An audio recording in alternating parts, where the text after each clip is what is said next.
los trinos. Creo que el video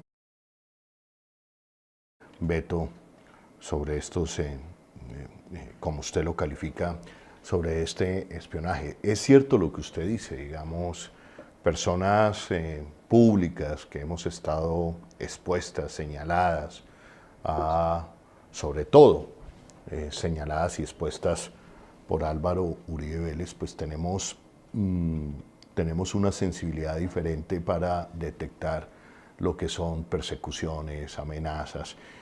Y es muy triste decirlo, cuando uno expresa esto en otros países desarrollados, uno pareciera que se acostumbrara al final del día a una dinámica de amenazas, porque además en Colombia no pasa nada. No, ahí vemos las interceptaciones ilegales del DAS, una completa impunidad.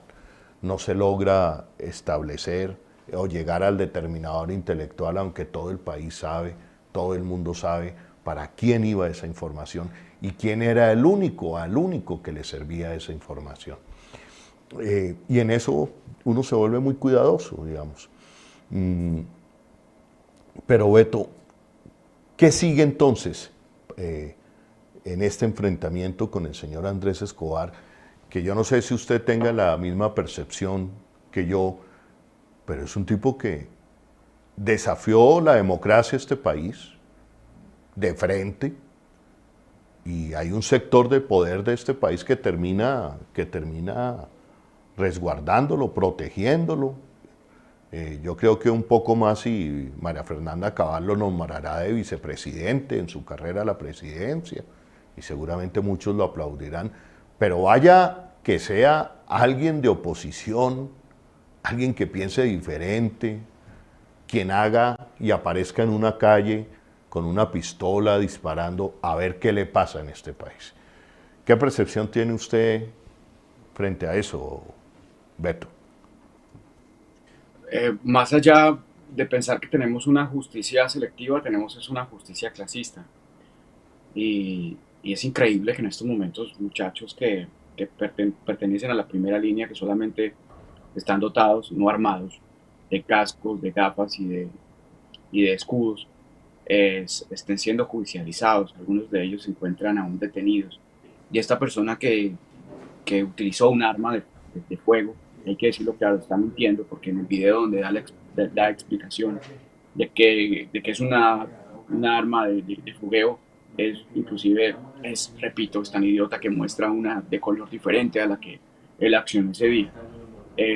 La fiscalía es un ente ahí, sin ninguna operancia, sin ninguna funcionalidad, solamente está en pro de, de fungir en lo que el Estado diga, y yo creo que eh, debemos realmente pensar en un cambio estructural de cómo se elige el fiscal general de la nación. No puede ser este enviado de una terna que envíe el presidente de la República. Yo creo que esto en un próximo gobierno, en un próximo Congreso, podría aplicarse una reforma constitucional que quite esa manera de cómo se eligen a los que presiden esas instituciones.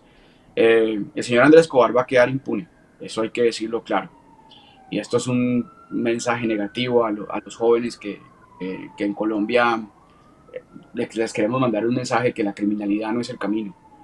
Y es un terrible mensaje que envía la sociedad, el Estado colombiano a la sociedad. Y lo único es exponerlos, Holman. Y para eso es este tercer canal, que es el único medio contrapoder que en estos momentos tiene el país, y es maravilloso. La denuncia pública es lo fuerte, es lo que nosotros tenemos que hacer hasta que se tenga el poder. ¿El poder para qué? El poder para la gente, el poder para servir, el poder para imprimir, para insertar los cambios estructurales que el país necesita. Ayer estuvimos en Nueva York y, como dije, estuvo la señora Marta Lucía Ramírez hablando del narcotráfico. Seguramente el Consejo de Seguridad no sabe que la señora tiene un hermano condenado por tráfico de heroína en una corte de Miami. No saben que el esposo también tiene nexos con Memo Fantasma, un narco paramilitar. Es realmente terrible. Negó los hechos tácticos de las manifestaciones, y la gente de la ONU aplaudiendo. Realmente es a esto lo que yo me voy a dedicar, Holman, a seguir viajando por Estados Unidos, que es el país que acoge a la mayoría de colombianos en el mundo, de colombianos en el exterior. Ojalá lo pueda hacer también en Europa y en otras partes, a seguir socializando el pacto histórico, a seguir haciendo activismo, a seguir denunciando este tipo de cosas. Y esa va a ser la respuesta. En efecto, Beto, y vale la pena que sea este el momento para reconocerle ese trabajo valiente de denuncia en los Estados Unidos. La experiencia, querido Beto, me enseñó hace muchos años de que si hay algo que les molesta, que los afecta, que le duele a esos poderes fascistas, a esos poderes que en Colombia han deslegitimado y han descreído de la cultura de derechos humanos, es hacer y presentar denuncias en los Estados Unidos. Yo puedo decir que yo a lo largo de mi vida creo que he estado vivo y que me mantengo vivo, con vida, en medio de la peor y feroz persecución del gobierno Uribe, gracias a hombres como José Miguel Vivanco, gracias al reconocimiento que me hiciera Human Rights Watch en el 2007 como defensor de derechos humanos del año, y gracias a amigos en el gobierno norteamericano como Jim McGovern, congresista de Massachusetts, quien en momentos difíciles, junto a una veintena de congresistas norteamericanos, escribió una carta al gobierno de Álvaro Uribe Vélez para proteger mi vida. Eso que estás haciendo, Beto, hay que hacerlo. Sé que te nace, que lo haces a conciencia, que lo haces por dignidad, por memoria, y eso hay que hacerlo. Y lo estás haciendo bien. Y ahí está labrando usted su futuro político también, Beto.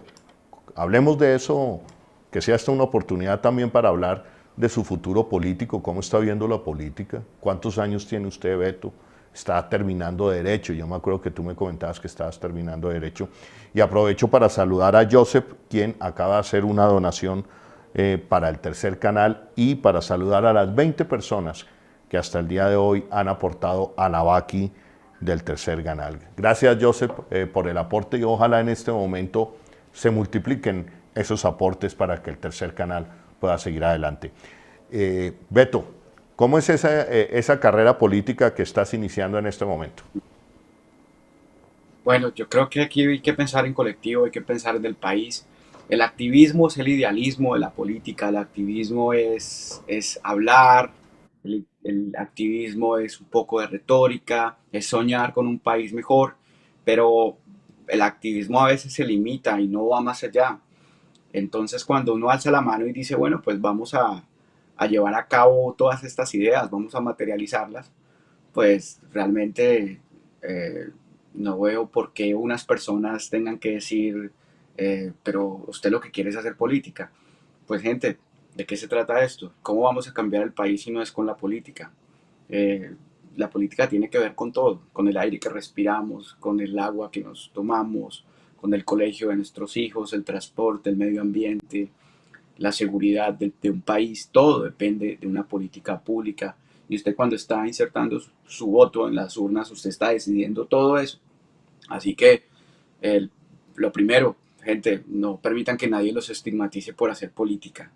Y nada, Holman, yo lo que quiero es pensar en colectivo, quiero pensar en que desde el exterior somos una comunidad muy grande, somos más de 6 millones de colombianos, y eso que de manera no oficial, porque ni eso ha podido hacer los anteriores gobiernos, hacer un censo estricto que de verdad contabilice los colombianos que están en el exilio, que están en el exterior, y de esa manera pues conocer sus necesidades, porque eso se hace a través de los censos. Y nada, yo quiero apoyar el pacto histórico, alcé la mano para ser precandidato, no candidato. La precandidatura consiste en simplemente que uno pone su nombre a una asamblea del pacto histórico, que ya ustedes saben quiénes lo componen, tres partidos con personería jurídica, y mi compromiso es utilizar todas mis redes, todas, digamos, la poca influencia que nosotros podamos tener, poca o mucha, subjetivamente para algunos, para apoyar al candidato que decida el pacto histórico, porque esto es pensando en el colectivo de gente muy valiosa en el exterior, que también debe ser, puede ser y tiene el derecho constitucional de ser candidato. Muchas necesidades tenemos los colombianos en el exterior, pero también hay que pensar en el país, tenemos que llenarnos de altruismo y de empatía social para pensar de que si nosotros estamos en Canadá, en Viena, en España, nosotros tenemos que, no, o sea, no podemos esperar algún beneficio de ese Estado cuando ese Estado no ha llegado a zonas como Amazonas, Guainía. Tenemos que recuperar el país por completo para pensar de que el Estado pueda llegar a todos los rincones del mundo donde se encuentre un connacional. Ojo, pero esto sin descuidar también algunas necesidades preexistentes y venideras que puedan tener los colombianos en el exterior. Y obviamente, pues, una vez estando en el Congreso, quien esté, ojalá que salga de ese 55-86, amplíe la representación política, porque no es justo que solamente exista un representante de la Cámara. Esto tiene que ser, tenemos que tener más representación, mínimo 3 personas que estén en el Congreso de la República.